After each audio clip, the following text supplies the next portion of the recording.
नमस्कार, मैं किरणेश कुमार। जदयू के राष्ट्रीय अध्यक्ष और बिहार के मुख्यमंत्री नीतीश कुमार की राजनीतिक भविष्य दूसरे चरण के लोकसभा चुनाव के परिणाम पर टिका हुआ है।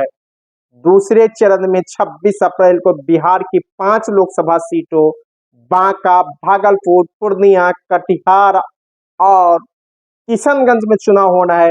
इन पांचों सीटों पर एनडीए के तरफ से जदयू के ही उम्मीदवार हैं।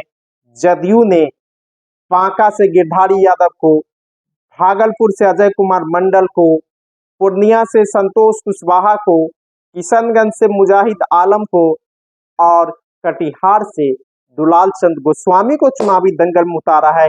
इस 5 सीटों पर 2019 के लोकसभा चुनाव में भी जेडीयू के ही उम्मीदवार थे। जेडीयू को किशनगंज छोड़ के बाकी 4 सीटों कटिहार, पूर्णिया, भागलपुर और बांका में जीत मिली थी, जबकि किशनगंज की सीट कांग्रेस के खाते में चली गई थी। इस बार भी एनडीए के तरफ से 5 सीट नीतीश कुमार के पास है और इस चुनाव में नीतीश कुमार की अगर हार होती है 5 सीटों पर तो नीतीश कुमार का राजनीतिक भविष्य भी समाप्त हो जाएगा, ऐसा लोगों ने कहने लगा है। और बीच चुनाव के दौरान ही नीतीश कुमार को मुख्यमंत्री पद छोड़ना पड़ेगा, नहीं तो 4 जून के बाद नीतीश की सत्ता से विदाई तय हो जाएगी।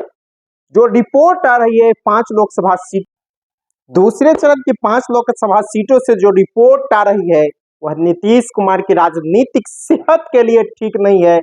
कहा जा रहा है बांका से राजद के जयप्रकाश नारायण यादव की जीत तय है। इसी तरह भागलपुर से नीतीश कुमार के लिए अच्छी खबर आ सकती है। यहाँ पर जदयू के अजय कुमार मंडल और कांग्रेस के अजीत शर्मा के बीच कांटे की लड़ाई है। पूर्णिया में पप्पू यादव, राजद की बीमा भारती और जदयू के संतोष कुशवाहा के बीच कांटे की लड़ाई है, लेकिन पप्पू यादव यहाँ बढ़त बनाए हुए है। किशनगंज सीट पर कांग्रेस के जावेद, जदयू के मुजाहिद और एआईएमआईएम के अख्तरुल इमान के बीच लड़ाई है, लेकिन यहाँ पर कांग्रेस का पलड़ा भारी दिख रहा है नीतीश कुमार के लिए। किशनगंज भी खतरे की घंटी है। कटिहार में तारिक अनवर और कांग्रेस के तारिक अरबन और जदयू के दुलाल चंद गोस्वामी के बीच लड़ाई है। दुलाल चंद गोस्वामी पिछले बार कांटे की लड़ाई में 57,000 वोट से जीते थे, लेकिन इस बार वहां का माहौल बदला हुआ है। वहां से जो रिपोर्ट आ रही है कांग्रेस की कोई बिहार की पक्की सीट है तो वह कटिहार सीट हो गई है। तारिक अनवर वहां से जीतता हुआ नजर आ रहा है।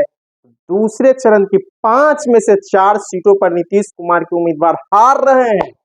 इसका असर नीतीश कुमार की कुर्सी पर भी पड़ेगी और नीतीश कुमार की सत्ता से विदाई भी तय है। दूसरे चरण की जो 5 सीट पर जदयू के, फिर तीसरे चरण में 3 सीटों पर जदयू को उम्मीदवार है, झंझारपुर, सुपौल और मधेपुरा। झंझारपुर में अभी लड़ाई से बाहर नीतीश कुमार के उम्मीदवार रामप्रीत मंडल हो गए, तो सुपौल और मधेपुरा में 2 सीटों पर नीतीश कुमार लड़ाई में है। वहां से इसके लिए अच्छी खबर भी आ सकती है।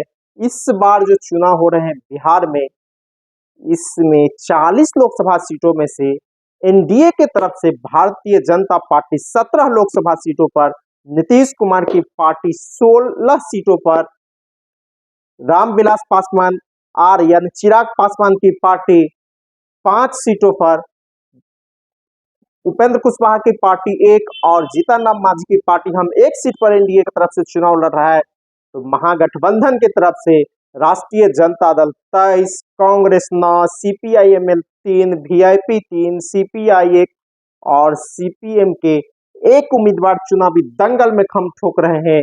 40 सीट पर दोनों तरफ से उम्मीदवार घोषित कर दिए गए। पहले चरण का चुनाव समाप्त हो गया है। गया, औरंगाबाद, नवादा और जमुई में कहा जा रहा है कि पहले चरण में कि 4 सीट महागठबंधन जीत रहा है। दूसरे चरण में भी 5 में से 3 सीट महागठबंधन के खाते में तय है, बांका, कटिहार, किशनगंज, जबकि भागलपुर और पूर्णिया में लड़ाई में है। तो कुल मिलाकर नीतीश कुमार के लिए यह चुनाव भारी नुकसानदेह साबित होने वाला है और इसकी कुर्सी से विदाई भी तय है। इस नीतीश कुमार की बात उसके पदाधिकारी नहीं सुन रहे हैं, उसके पार्टी के नेता नहीं सुन रहे हैं, और अब तो जनता भी नीतीश कुमार ने इतना प्रशासन किया है कि जनता भी इनके बात सुनने को तैयार नहीं है, और जदयू के उम्मीदवारों को प्रशासन का जवाब भी मिलता हुआ दिख रहा है। जिस तरह की रिपोर्टें इन 5 लोकसभा सीटों से छन के आ रही है, यह चैनल नया है, आप लाइक कीजिए, सब्सक्राइब कीजिए और शेयर कीजिए। धन्यवाद। मैं कृष्णेश कुमार।